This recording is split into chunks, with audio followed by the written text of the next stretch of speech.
Welcome to WagerTalk TV. I'm Kelly Stewart, joined by Dave Koken, at Dave Koken on Twitter, and Ralph Michaels. I can't say the word that Dave just said to me, but I was going to try to say it in German. Apparently, No, I mentioned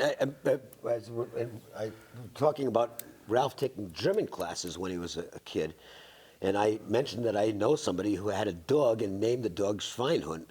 And I was going to try to repeat that and say that was his new Twitter name, but I just went rogue and it didn't work. But at Cal Sports LV, if you guys need any trend under the sun, just find Ralph, and he's got it's ridiculous. And then I get put a request out. I try to fill them in if there's games I don't when I'm working on college basketball or football, I don't even look at Twitter. I just turn it off. But hey, send out a request, and if I can put up the answer to your question, I'm happy to do so. Hey, you were right about the Cowboys the other night and the Saints not being able to get 10 in a row, and I thank you for that one. Okay, but we're going to talk college football.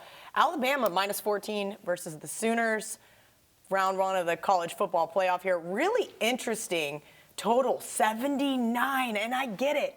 Number one versus number two Heisman, and Oklahoma has no defense. Number one versus number two offensive efficiency. I mean, there's so many reasons why this total is 79, but I don't know. I took the under in the Big 12 championship game. I took the under in the SEC championship game, got it by the hook.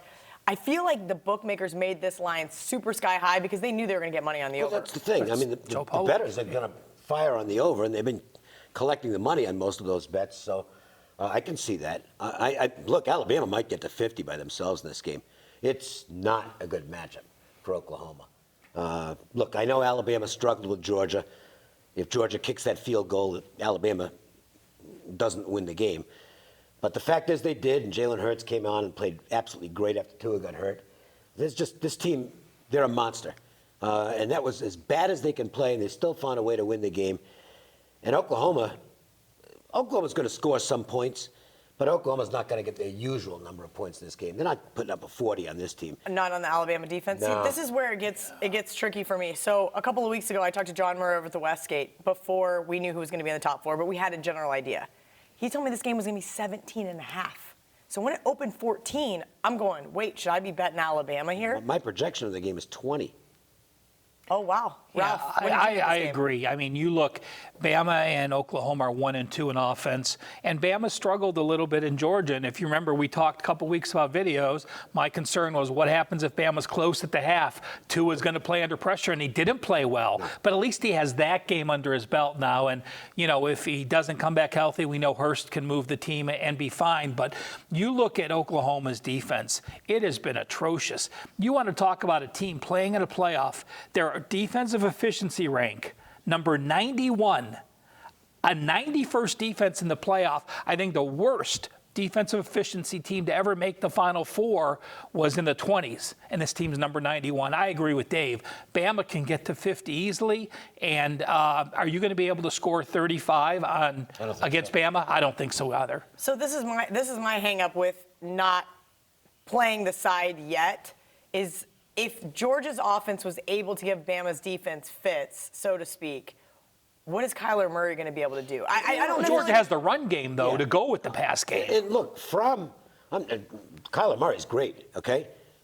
But Fromm played at an extraordinary level for 3 quarters. And he'll be in the NFL. I mean, Fromm was just the guy's a good quarterback, but he was at another level in this football game. Nobody's going to play any better than Fromm did for 3 quarters in that game. Georgia has an O-line and a running back crew that would blow Oklahoma State's away by comparison. Oklahoma has a good O-line, but they're a pass offense, and they get their rush yards when Murray scrambles. It's no comparison, Georgia's offense against Oklahoma's. Georgia's is prepared to be able to win a game.